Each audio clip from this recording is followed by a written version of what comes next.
Amigos de Coajimalpa en Imágenes, estamos aquí en una entrevista más de Historia Viva de Coajimalpa. Esta vez tenemos al maestro Otoniel Contreras Esquivel, quien ha publicado varios libros de Coajimalpa, y esto es una joya para la historia de los coajimalpenses. Entonces vamos a dejar que se presente el maestro. Un saludo a todos los que nos ven y escuchan en esta entrevista.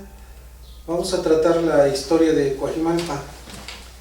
Yo soy Otoniel Contreras e hice la investigación, la publicación de los libros de la historia de Coajimalpa. En este momento son 3 tomos impresos, nos falta el 4º por imprimir, y tenemos uno también sobre Miguel Hidalgo y los insurgentes en Coajimalpa, un texto que profundiza en el aspecto de la independencia en Coajimalpa. Muy bien, profesor. Pues platíquenos, usted es oriundo de Coajimalpa, ¿de dónde es usted, maestro? Efectivamente soy de aquí de Coajimalpa. He vivido en Acopilco, el pueblito de Acopilco, San Lorenzo Acopilco. Cuando yo estudiaba en la Universidad Nacional Autónoma de México en la carrera de Historia, me propuse hacer mi tesis sobre la historia de ese pueblito. Mi tesis se llama San Lorenzo Acopilco, microhistoria de un pueblo.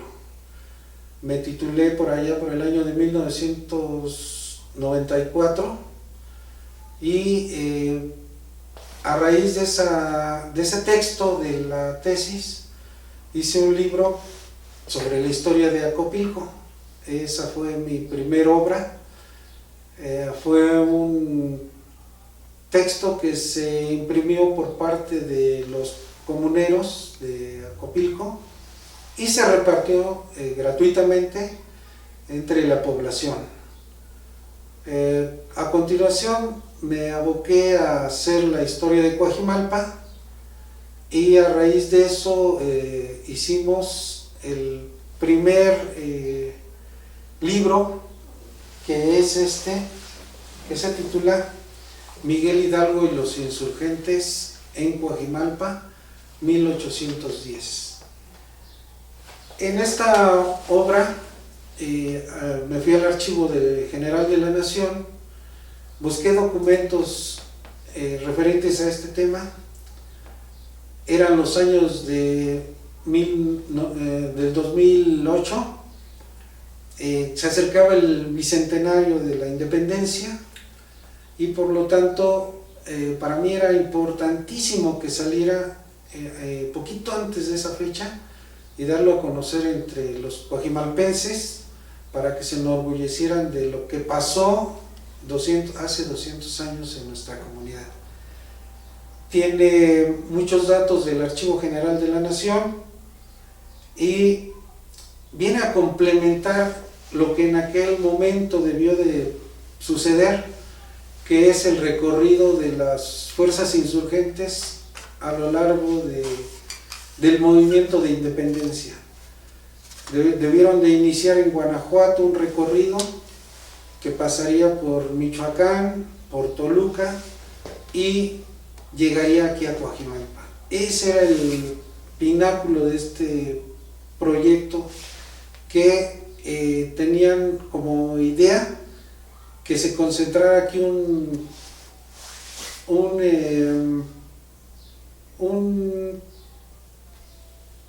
trabajo de muchos investigadores recorriendo la ruta de Hidalgo, y obviamente esa ruta viene a dar a Coajimalpa.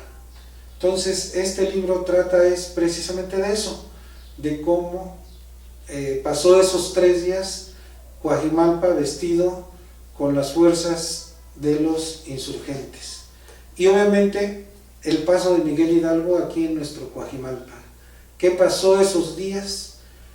Encontrarán datos inéditos de esos días y cómo fueron saqueados al final, por ejemplo, la hacienda de La Venta y el pueblo de San Lorenzo Acopilco durante la retirada de los insurgentes. Entonces los invito a que lean este libro, que es muy interesante respecto a la independencia de México. Qué interesante, amigos, ¿no creen? Coajimalpa fue la única población de la Ciudad de México, lo que es hoy la Ciudad de México, que pisó el cura Hidalgo, no pisó ninguna otra delegación, población. Entonces, qué interesante y qué orgullo, ¿no? Que el padre de la patria estuvo presente en Coajimalpa. Entonces, vamos a continuar, maestro, díganos. Son específicamente del cura Hidalgo. Después tiene 3 tomos de la historia de Coajimalpa. Vamos a hablar del primer tomo. Este es el primer tomo de la historia de Coajimalpa. Cuando inicié la investigación, yo pensé que iban a salir aproximadamente unas 100 hojas, pero resulta que tuve que irlo dividiendo, y en la actualidad tenemos 4 tomos con una cantidad de páginas que abarca casi 1000 hojas.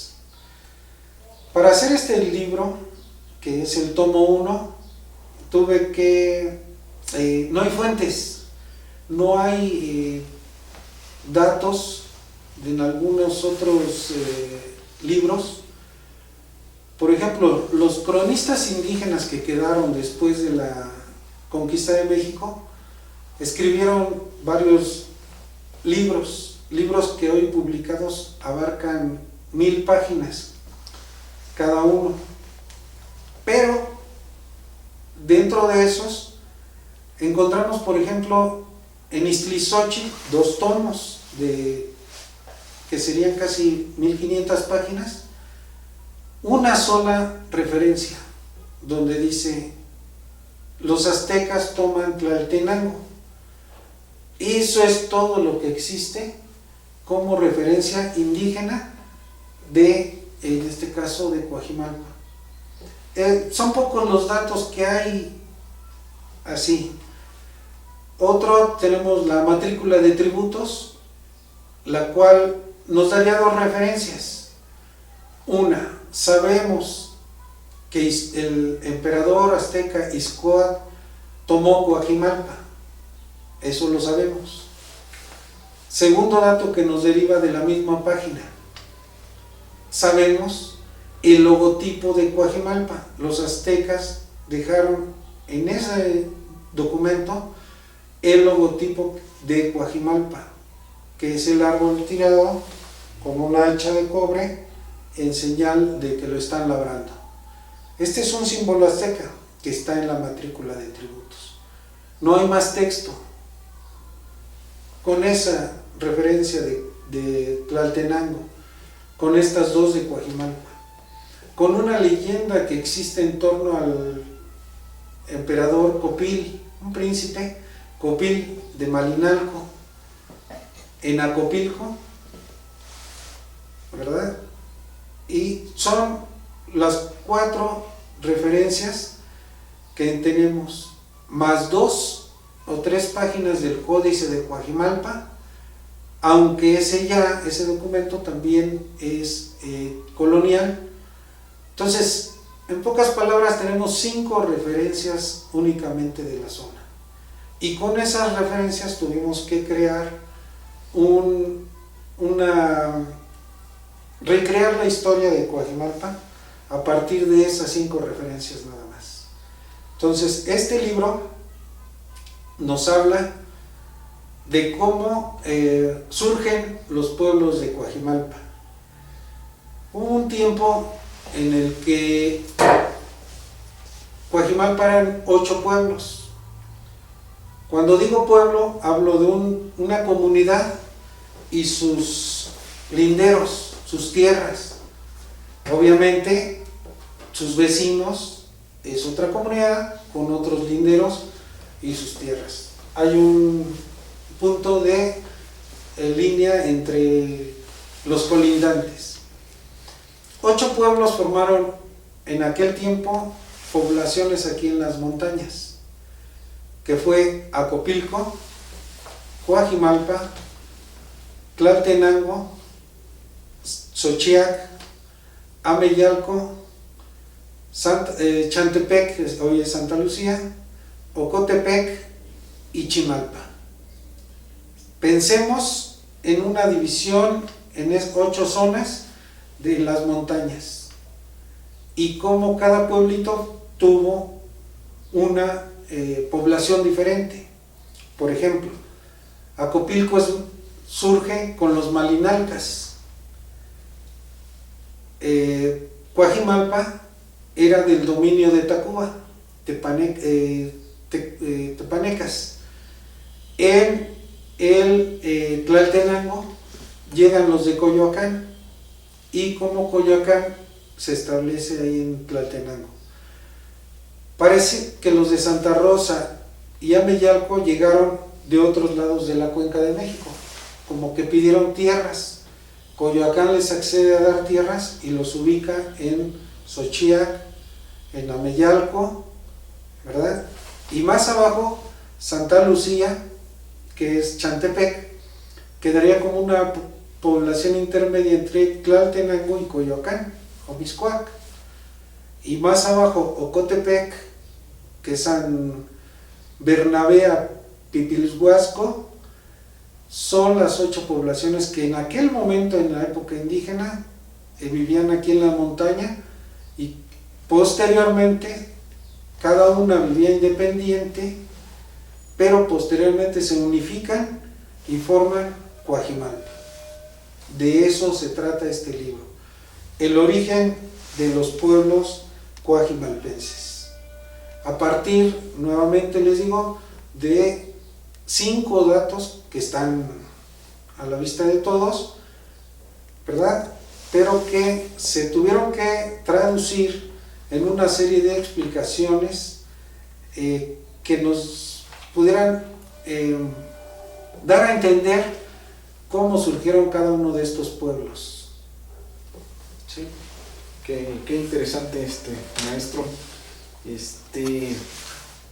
Pues invitarlos, amigos, a que hay que adquirir estos libros y leerlos, saber cuál es nuestro origen, cuál es nuestra historia. Muy bien, el tomo 2, El Marquesado del Valle. Háblenos, platíquenos de este libro, profesor. Este es el segundo tomo de la historia de Coajimalpa. Cada libro abarca un momento de la política, es decir, el verde abarcaría toda la época de un gobierno indígena, sea quien sea ese gobierno. Pueden ser aztecas, Tacuba, Coyoacán, pero es la época indígena. Cuando termina, llegan los españoles y gobiernan aquí México durante 300 años. Entonces este es el libro que nos explica cómo fue el gobierno de los españoles en Coajimalpa. Comenzando porque Coajimalpa forma parte de 9 sitios que tuvo Hernán Cortés dentro del marquesado. El marquesado es un título que le otorga a Cortés tierras, indios y tributos. Esos sitios, por ejemplo, se ubica uno en Colima, otro en Charo, tenemos uno en Toluca, uno en Cuernavaca. No es lo que un estado, sino territorios enormes dentro de ellos. Aquí estaba Coyoacán, en Puebla había otro, en Veracruz y en Chiapas. De tal manera que Hernán Cortés era dueño de sitios dentro del país, grandes territorios. Y para nosotros lo más importante es que Coyoacán se convierte en la sede de todos, los va a administrar, y Coyoacán a su vez administra Cuajimalpa, porque Cuajimalpa es parte del marquesado de Hernán Cortés. Así que 300 años nuestros nativos, nuestros antepasados, vivieron administrados, gobernados, viviendo dentro del marquesado. Entonces, este libro trata toda esa época, cómo ese marquesado fue desarrollándose a lo largo de 300 años y finalmente va a llegar el momento en que acabe por allá con la independencia. Precisamente una de las causas es la desaparición del marquesado de Hernán Cortés, y del cual Cuajimalpa forma parte. Entonces, aquí vamos a ver el gobierno de los españoles en Cuajimalpa. Perfecto. Y llegamos al tomo 3, Historia de Cuajimalpa, el municipio de Cuajimalpa y la prefectura. Este tomo corresponde a la época después de la independencia. México se libera de los españoles, el gobierno cambia, hacemos la Constitución 1824, se crean los municipios. Cuajimalpa va a llegar a ser un municipio, pero para ser un municipio le costó mucho esfuerzo a los nativos de aquí de Cuajimalpa, porque de 1824 de inmediato se hicieron Huixquilucan, que es nuestro vecino, se hizo un municipio, creó sus fronteras, sus linderos. Del otro lado se crea Tacubaya y también establece sus linderos con Cuajimalpa. Cuajimalpa no puede convertirse en municipio, ese es nuestro problema. Pasan un poquito más de 10 años y los cuajimalpenses seguimos sin ser un municipio, pero no nos administra tampoco nadie. En pocas palabras, al destruirse el marquesado, el gobierno no supo qué hacer con las tierras del marquesado, si convertirlas en municipio o seguir dejándolas como el marquesado. Incluso formamos parte del Estado de México en esos años, hablo de 1800, entre el 28 y el 30, estuvimos como parte del Estado de México. No éramos todavía un municipio, a pesar de que ya había municipios a nuestro alrededor. Llegó el momento en que Cuajimalpa, buscando la forma de convertirse en una municipalidad, se une al pueblo de Santa Fe. Santa Fe también quería convertirse en municipio, pero tenía un problema. Exigían 4,000 habitantes y no los tenía Santa Fe. Pero si se unía a Cuajimalpa, rebasaban ese tope. Y entonces el gobierno acepta crear la municipalidad de Santa Fe, donde Cuajimalpa se integra como parte de esta municipalidad. Y ahí comenzó la municipalidad de Cuajimalpa. Pero Santa Fe recorre los linderos de su pueblo y se come lo que hoy, le quita a Cuajimalpa lo que hoy es Comercial Santa Fe, toda esa barranca de Santa Fe, y recorre los linderos hasta Contadero, haciendo que todas esas tierras pasaran a ser de Santa Fe. Obviamente los cuajimalpenses se molestaron y buscaron la manera de convertirse en una municipalidad separada de Santa Fe. Y ahí comienza una gran lucha de nuestros antepasados para crear la municipalidad de Cuajimalpa y recuperar las tierras que les había quitado la municipalidad de Santa Fe. Esta lucha se desarrolla desde el año de 1967 hasta el año de 1903. En ese momento, por políticas del porfiriato, se decide que Santa Fe desaparezca como municipalidad y Coajimalpa siga existiendo. Eso nos dejó el porfiriato, la existencia de la municipalidad de Santa Fe, perdón, de Coajimalpa. Y este gobierno municipal después se llega a una prefectura. Una prefectura es la que maneja municipalidades, y aquí se creó la prefectura de Coajimalpa con la finalidad de que manejara a los pueblitos de su alrededor, que serían Acopilco, Chimalpa, San Mateo, obviamente Coajimalpa, y Santa Lucía Chantepec. Entonces se manejaron a partir de un gobierno que le llamamos la prefectura. En cada pueblito hubo subprefectos y ellos controlaban en los pueblitos. Posteriormente viene la Revolución Mexicana, que uno de los preceptos de Francisco I. Madero es precisamente que se acabaran las prefecturas por ser muy dañinas al gobierno municipal.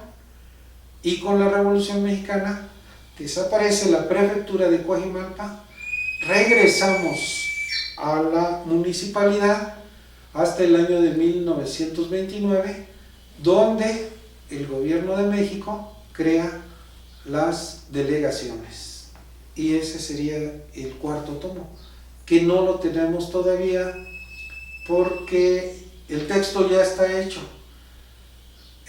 Faltan detalles nada más, y obviamente este trabajo que les he presentado ha sido publicado sin el apoyo de ninguna autoridad, ni de un pueblito, ni delegacional, ni de las autoridades estatales. Lo he hecho yo únicamente invirtiendo mis recursos, y pues dependo de la venta de estos tres para publicar precisamente el cuarto tomo. El cuarto tomo es de la delegación hasta que se acaba la delegación y se convierte en una alcaldía. En ese periodo, lo que vemos en Coajimalpa es una gran cantidad de cambios. Llega la modernización, llega la masificación.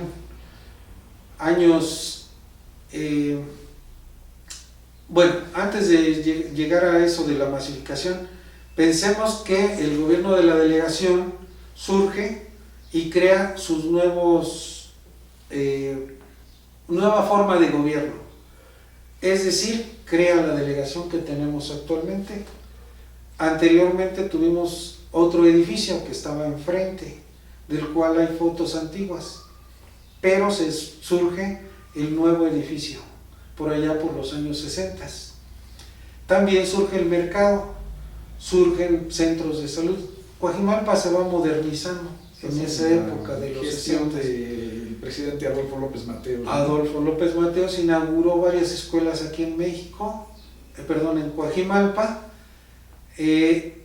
Entonces fue un momento en que Coajimalpa se está transformando hacia la modernidad, y con esa modernidad llega la masificación, y hablo de se comenzaron a poblar todos los alrededores de Coajimalpa, surgen colonias, se llegan a poblar lugares como La Navidad, La Retama, Jesús del Monte, el Cacalote, Locaxco, Contadero, ¿verdad? Coajimalpa comienza esta transformación de ser un sitio agrícola a un lugar ya más urbano.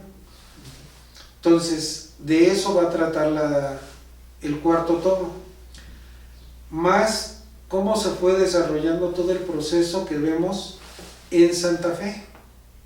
Cómo primero era un sitio montuoso, de minas de arena. Luego Ahí únicamente había un sitio al que le llaman la hacienda de Miravalles, era la única. Hoy sitio donde está el ABC, en ese montecito, ahí estaba la hacienda. Eso era lo único más o menos poblado, así como reconocido, poblado. Pero llegan las minas, se comienza a explotar la minería a la arena y se fracciona, se crean diferentes minas.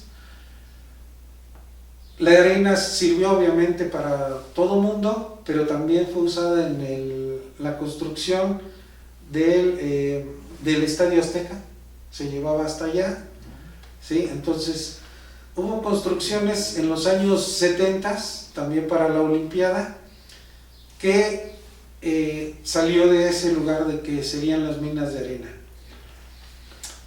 Excavaron tan profundo que llegaban a tener 30 metros hacia abajo y finalmente se convirtieron en basureros. El gobierno optó por crear basureros en las minas y casi todas las minas, no todas, casi todas se convirtieron en basureros durante los años 70 y parte de los 80.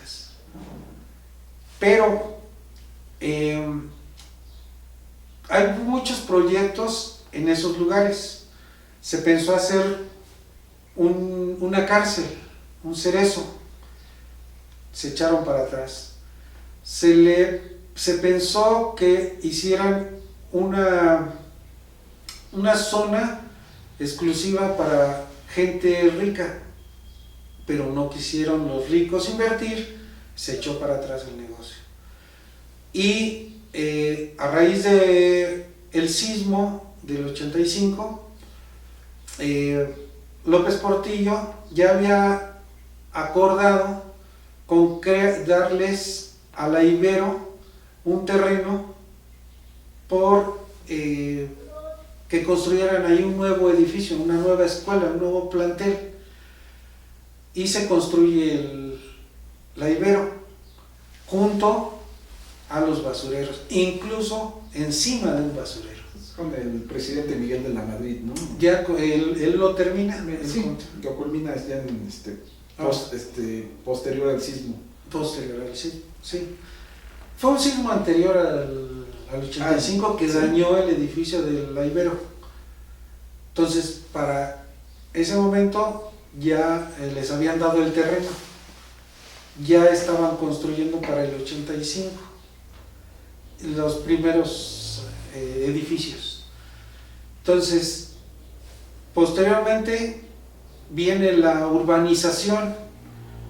Se planea crear enfrente una serie de edificios, la Alameda Poniente, y dotar el lugar con agua y otros servicios, hasta que detona el proyecto con más construcciones y prácticamente el último que viene a hacer es el centro comercial. De toda esa zona, el centro comercial es el único que se ubica dentro del perímetro de Coajimalpa. Las otras áreas pertenecen a la otra delegación.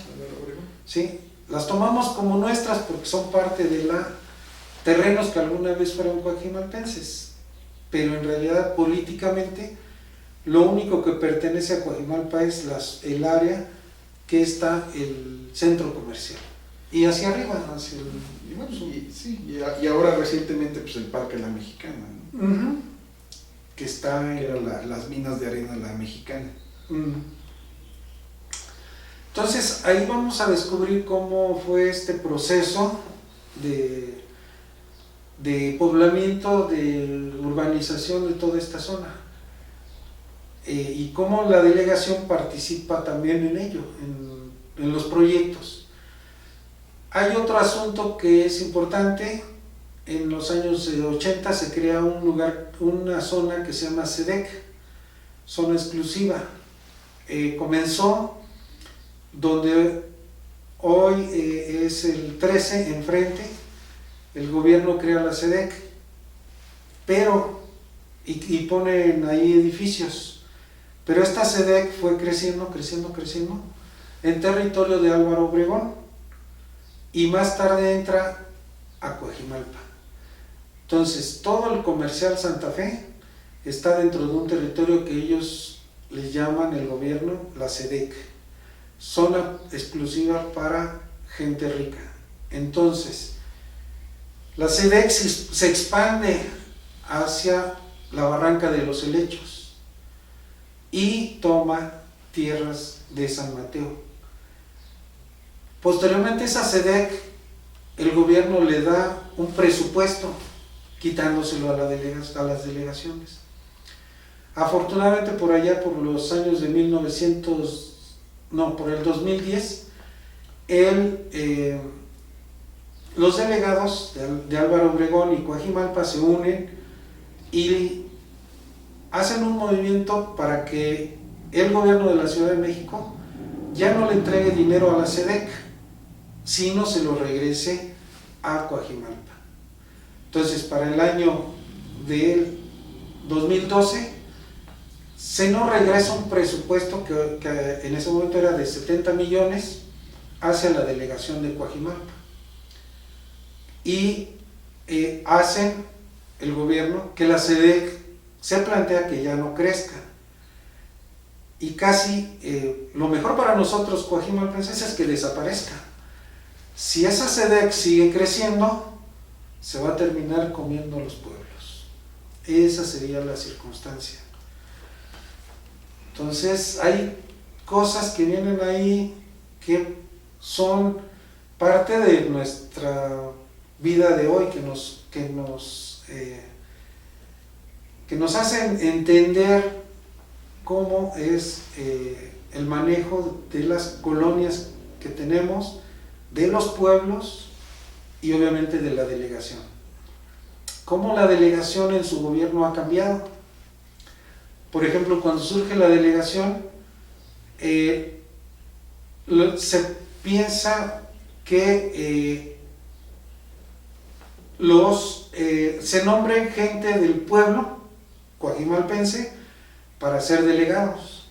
Tenemos los Almaraz, los Recendis y varios que son coajimalpenses.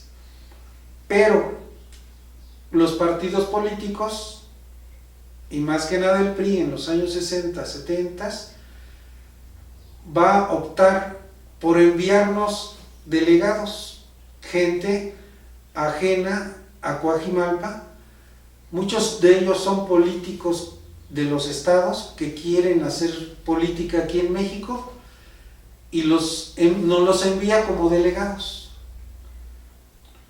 E incluso cuando deshace el gobierno la televisora del Canal 13, el director general, que es Caballero, nos lo manda como delegado. Nos nombraban los entonces jefes de... que era el jefe de gobierno, era el jefe del departamento del Distrito Federal. Era una regencia, ¿no? Los regentes. Sí. Y luego, este proceso, tuvimos muchos delegados que no eran coajimalpenses, venían incluso de provincia. Llegamos al momento en que la legislación de la Ciudad de México cambia y optan por que los delegados sean elegidos por el pueblo, año 2000. Entonces, regresan nuestros coajimalpenses al gobierno de la delegación. Hablo de Sousa, Nacho, Remedios. Pero el gobierno propone que los que quieran participar en política deben ser elegidos ganadores en una contienda electoral, y ahí tenemos que hijos de ricos comienzan a participar, ¿verdad?, para meterse en la política. ¿Quién será? Obviamente Orbaña nos ganó. Es un hijo de uno de los hombres más ricos de México. Después de él se siguen eligiendo los delegados, pero los delegados salían de los partidos, salían de la comunidad, y ahora vemos que el proceso cambia. Los delegados salen de la misma delegación. Rubalcaba, Miguel Ángel, y si hubiéramos continuado con delegación, seguramente el tercer delegado hubiera salido de la delegación. Entonces vamos a ver esos procesos de cambios de forma de gobernar en Coajimalpa y cómo termina nuestra delegación, como políticamente hablando, ya que les recuerdo, gobierno indígena, gobierno de los españoles, el gobierno de los mexicanos mediante una municipalidad, y en el cuarto tomo sería el gobierno de la delegación de Coajimalpa. No, pues ya hay que ir pensando en un quinto. A lo mejor en ese quinto ya se va a hablar de Gabo como alcalde, ¿no?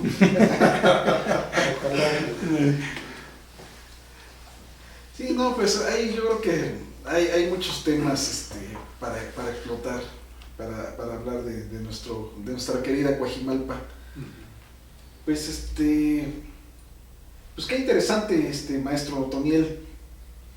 Yo invito de verdad a la gente que haga el esfuerzo por adquirir los libros, sobre todo a aquellos que les fascina la lectura, pues una buena forma de entretenerse y de cultivarse de nuestros orígenes, de nuestra historia.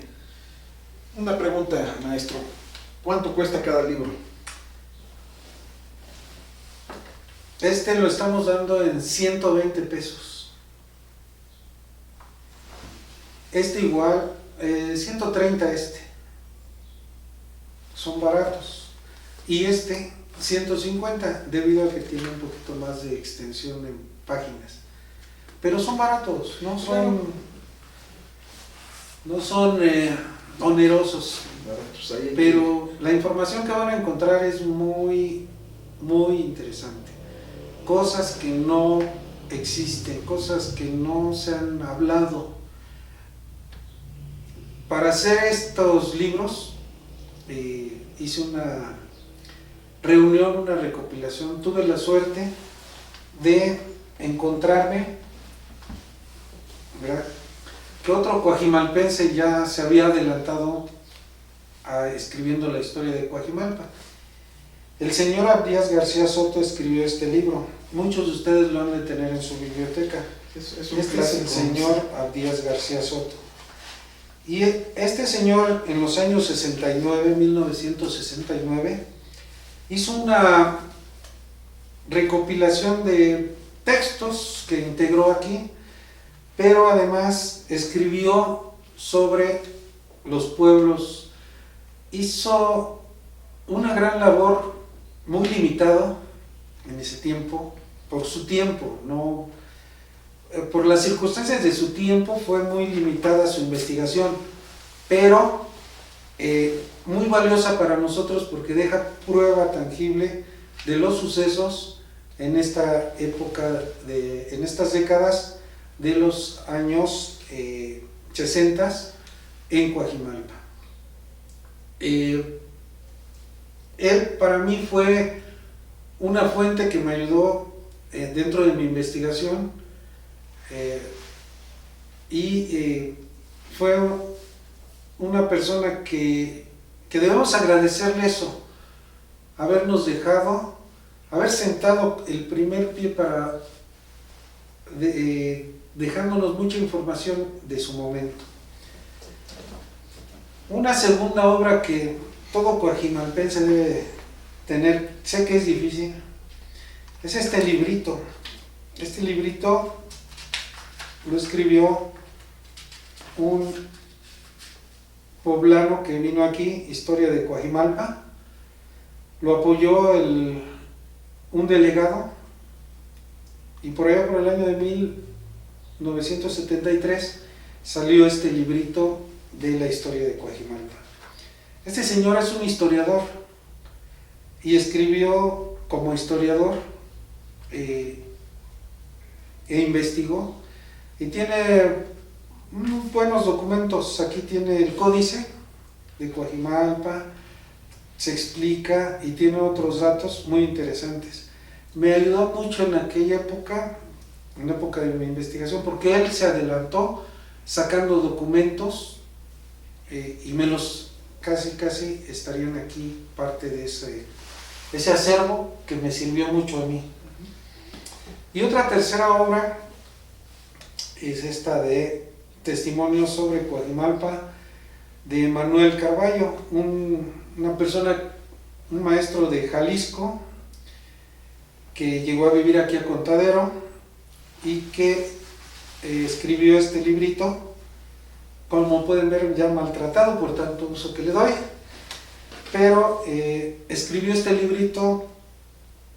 La delegada de ese momento lo apoyó, lo imprimieron y se repartió, ¿verdad?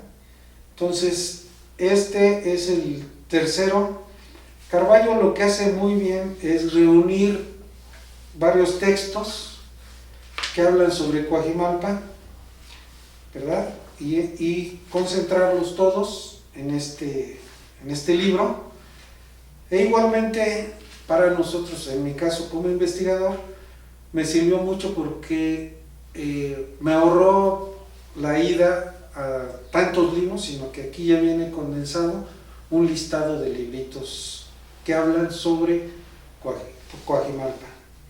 Y estos han sido mis tres pilares en la construcción de la historia de Coajimalpa.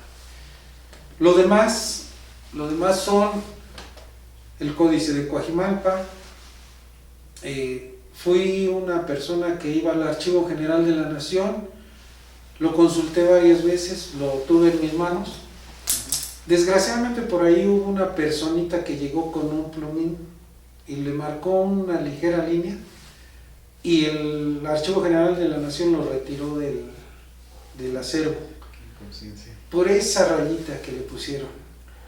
Pero afortunadamente hay otros medios ahorita para verlo. Los medios digitales. Los medios digitales. Hay impresos también. Entonces, tenemos acceso al Códice de Coajimalpa.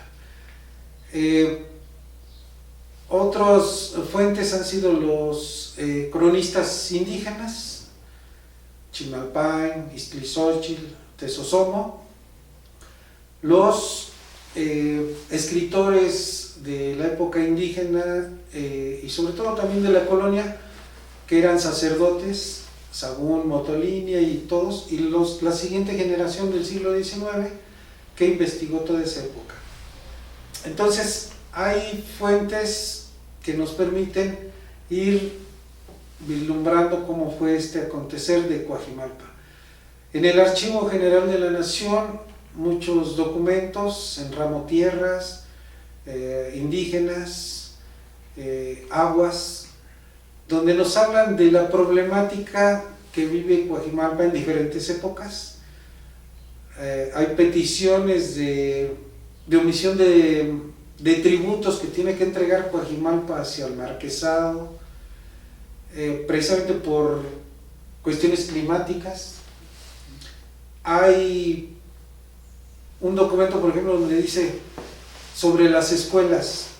Hay escuelas en determinados pueblos y en otros no, de Coajimalpa. Entonces encontramos una variedad de información en el Archivo General de la Nación que nos permite ir construyendo la historia de Coajimalpa. La Secretaría de la Defensa, en su archivo histórico, guarda memoria de varias batallas, más allá de la del Monte de las Cruces.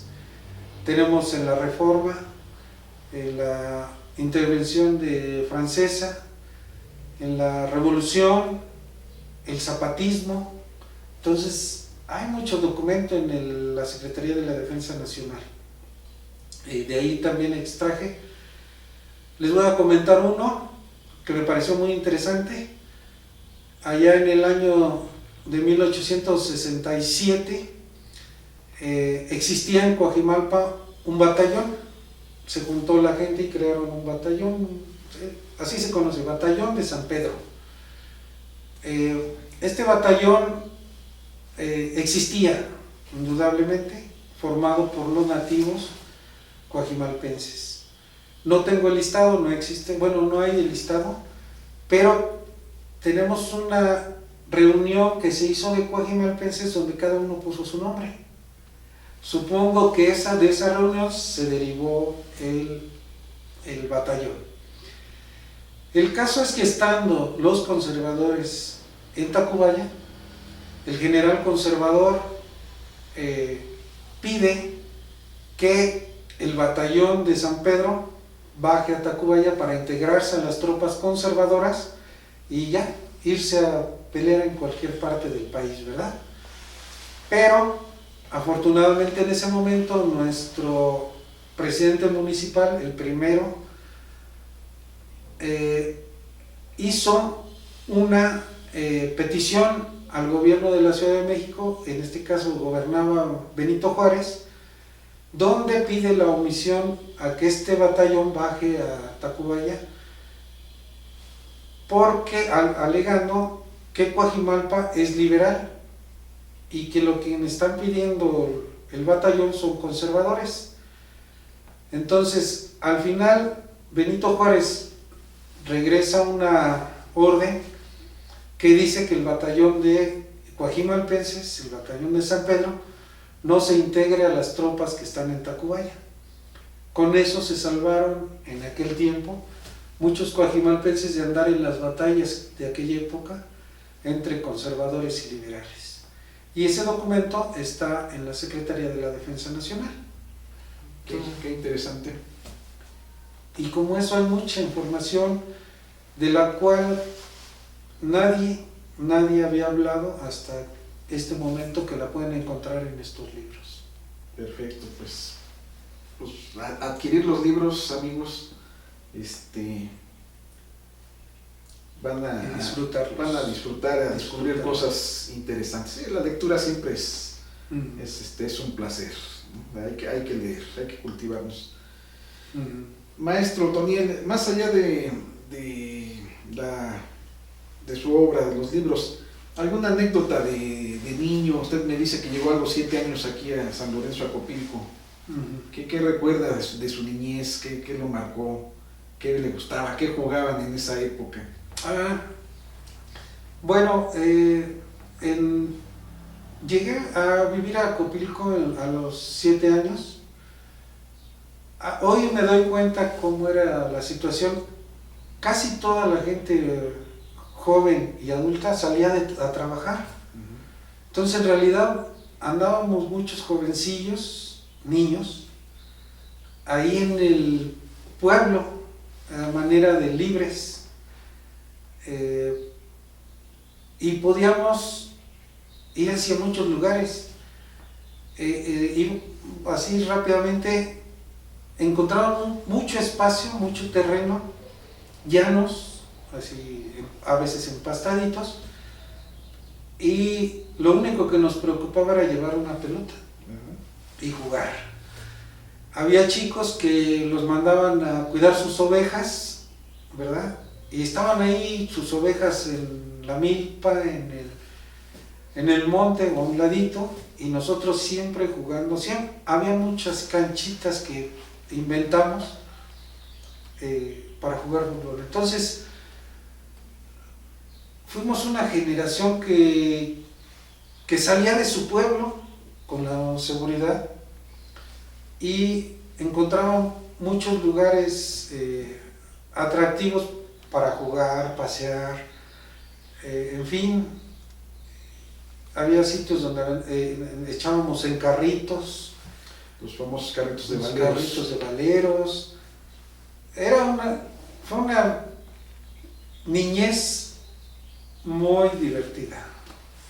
Iba de cacería también, a los montes.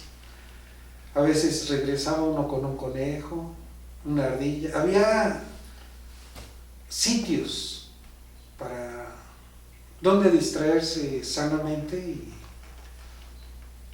y ahora volteo hoy día a esos lugares y casi todos ya están llenos de casas. Ese es lo que platicamos los jóvenes de aquella época, que hoy ya somos adultos, ¿verdad? Que íbamos a tal lugar. ¿Te acuerdas cuando íbamos a tal lugar y jugábamos fútbol? ¿Te acuerdas que fuimos a esto? Que siempre en los ríos nadábamos, bueno, había positas, se metía uno. Tantas aventuras que se vivieron en esa época, que hoy no, ya no hay espacio. Esa masificación que...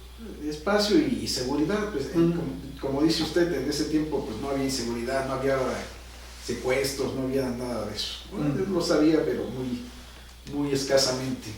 A mí me tocó también en los 70s en la venta, yo vivía en la venta, pues siempre nos la vivíamos ahí, había muchos primos y con los amigos de ahí de la colonia, del barrio, siempre andábamos en el bosque, nos íbamos hasta el desierto de los Leones, al río, al Cerro San Miguel.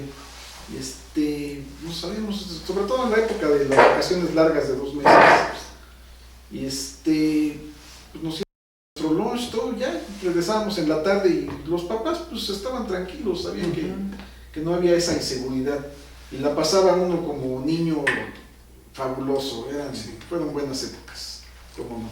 Sí. Pues ahora en lo que estoy trabajando actualmente no solo es en terminar el 4º tomo de Coajimalpa, sino estamos, ya estoy en este momento, el día de ayer fui a la imprenta donde se va a publicar un libro en torno al Desierto de los Leones. En este libro va a explicar cómo surge el convento del Desierto de los Leones. Pero quien lo lea va a poder tomar una pared o preguntarme, tomar una pared y decir cuándo se construyó esta pared, en qué momento y para qué. Esa es la diferencia. Hoy día llegamos y siempre nos hacemos 1000 preguntas. Bueno, esas 1000 preguntas las van a poder contestar en este librito de cómo se hizo el convento del Desierto de los Leones. Entonces, estoy casi por publicarlo, por imprimirlo, y estoy trabajando en otro proyecto que también ya se terminó el texto. No es sobre Coajimalpa, es sobre Huixquilucan. Se titula Los otomís de Ayotusco y el origen de Huixquilucan. Mi esfuerzo ha sido no solo por Coajimalpa, sino Huixquilucan también va a ser el siguiente proyecto. Espero darles a ellos también 2 libros o 3 donde hablemos de su historia, desde sus orígenes hasta la actualidad. Entonces, ahí vamos con esos proyectos encaminados a dar a conocer la historia de estas comunidades. El problema central es bien sencillo. De la Ciudad de México, el occidente, hay muchas referencias históricas. De ellos hablan mucho, son los aztecas.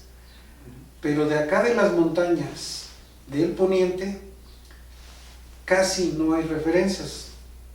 Entonces, esta es la idea de crear la historia de la zona del poniente, que sería Huixquilucan y Coajimalpa. Entonces, eso es mi proyecto. Enhorabuena, maestro Otoniel. Pues agradecemos su tiempo. No sé también qué le parezca nuestro trabajo en Coajimalpa en Imágenes, Nos gustaría su opinión. Bueno, sí es interesante cómo dan a conocer los lugares, primero uno de comidas, de platillos. Sí. Eso está muy... se apetece ir. Siempre los antojamos, sí. Sí, se apetece. Y en el otro sentido, las imágenes que gracias a la labor de todos, porque han llenado de esas imágenes de un Coajimalpa de otra época, pero que estamos recuperando.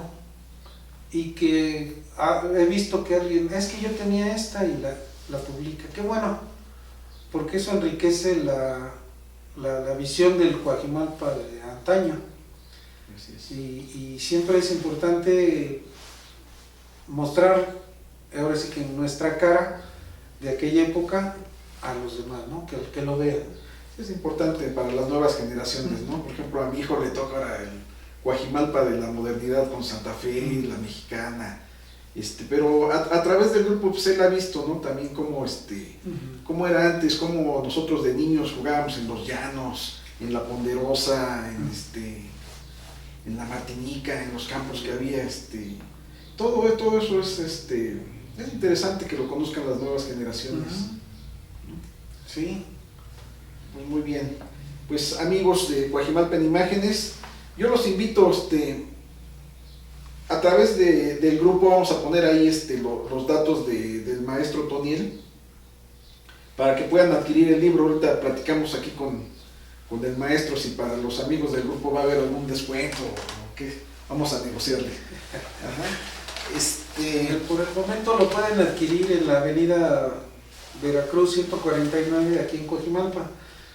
Me gustaría que fueran, porque ahí venden fotos viejas de Coajimalpa que complementan muy bien el trabajo de ustedes, que han subido fotos de Coajimalpa. Yo creo que Entonces va una con la otra. próximamente a ver si hacemos ahí un reportaje ahí en el negocio, es que tienen muchas fotos antiguas, muchas de las que ya tenemos y otras que yo creo que no, habría que ver, ¿no? Exacto. Pues muy bien, un gusto, maestro Toniel. Pues gracias a los amigos, ahí tenemos otro capítulo más de la historia viva de Coajimalpa. Yo soy su amigo Gabo García, les agradezco su atención, su participación en el grupo y agradecemos también al maestro fotógrafo Genaro Pérez Vélez detrás de cámaras, que siempre estamos aquí tratando de llevarles cosas nuevas. También un agradecimiento a Mari Salinas, no está aquí, pero siempre es importante su apoyo ahí en la administración del grupo. Entonces un abrazo fraterno de parte de los integrantes de Coajimalpa en Imágenes. Gracias.